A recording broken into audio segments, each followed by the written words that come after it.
Look at the money in your wallet. We treat it as an unshakable constant of reality. But the truth is, the entire foundation of modern global wealth rests on a single trapdoor. A trapdoor that was intentionally unlocked over 50 years ago, altering the trajectory of human wealth forever. If you feel like the system is rigged against your savings, you weren't imagining things. You were simply living in the aftermath of the day the money broke. To understand how we got here, we have to travel back to 1944.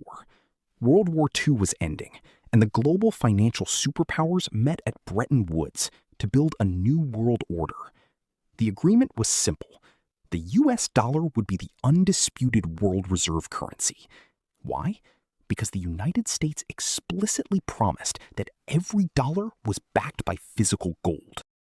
For a while, the system worked beautifully. The world traded with confidence because holding a greenback was structurally identical to holding physical gold in Fort Knox. But by the late 1960s, the temptation of the printing press became too strong. Massive domestic spending programs, combined with the soaring costs of the Vietnam War, meant the U.S. was printing far more dollars than they had gold to back them up. The global community looked at the math and panicked. A dollar glut had formed overseas. Central banks realized the golden anchor was nothing more than an illusion. In 1971, French President Georges Pompidou literally ordered a ship to New York to withdraw French gold deposits in exchange for their paper dollars. They wanted out of the dollar game. A massive run on the U.S. Treasury had begun. Foreign nations were calling America's bluff, and U.S. gold reserves were draining at a terrifying pace.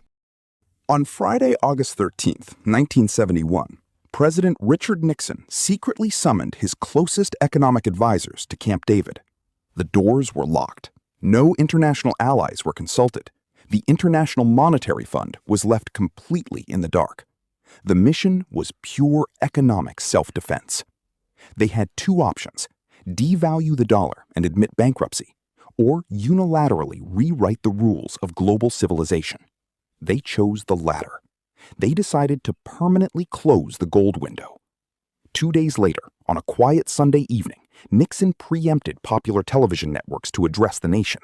He stated he was temporarily suspending the convertibility of the dollar into gold. That temporary measure became permanent. With a stroke of a pen, the global financial system entered uncharted territory.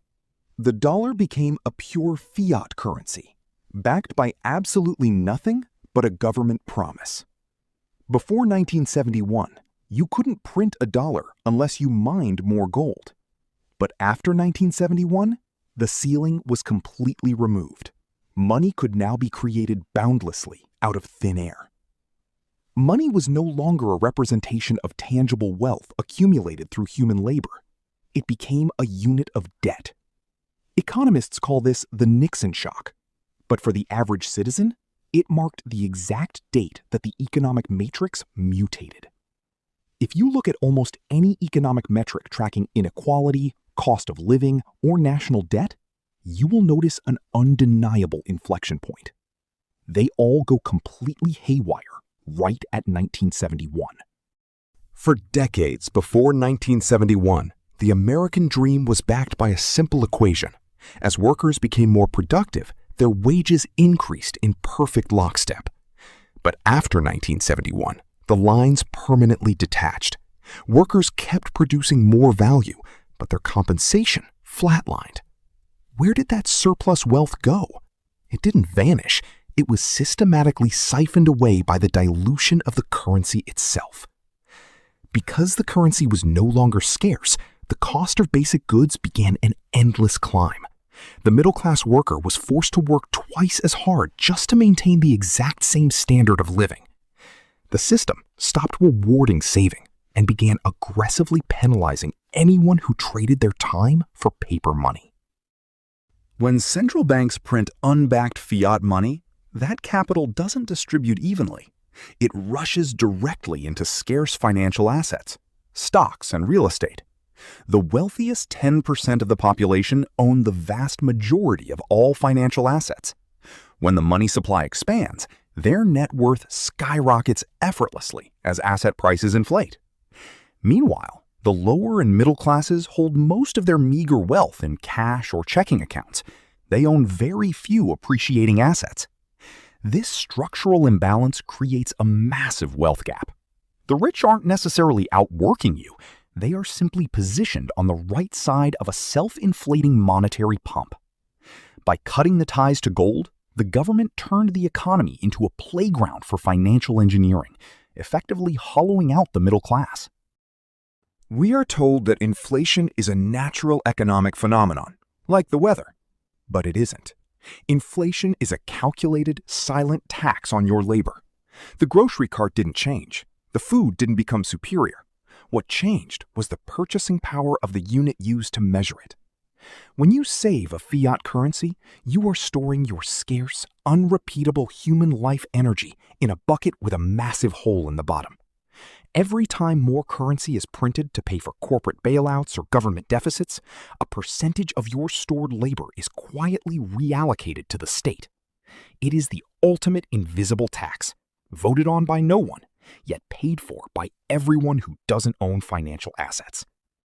The consequences of 1971 have culminated in the modern corporate asset grab. Because paper money degrades in value, megacorporations have realized they cannot simply hold cash balances.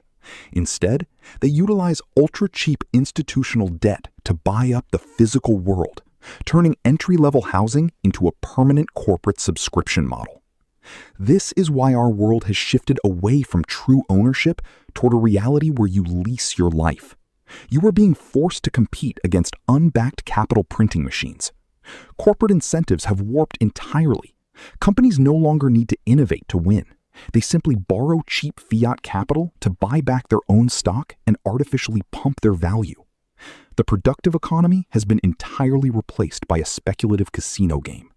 And the house always wins, unless you understand the rules.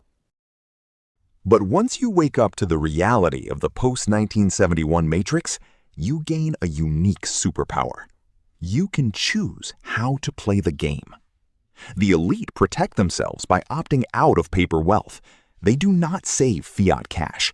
They accumulate absolute scarcity. Hard assets that no politician, central bank, or executive can print into oblivion. To survive and thrive in the coming decades, you must shift your mindset from a consumer trying to acquire currency to a sovereign strategist seeking to acquire scarce property. The rules of money were permanently altered over 50 years ago. Stop playing the old game with a broken currency and start positioning your labor in true stores of value. Subscribe to master the macro forces before they dictate your future. We'll see you in the next breakdown.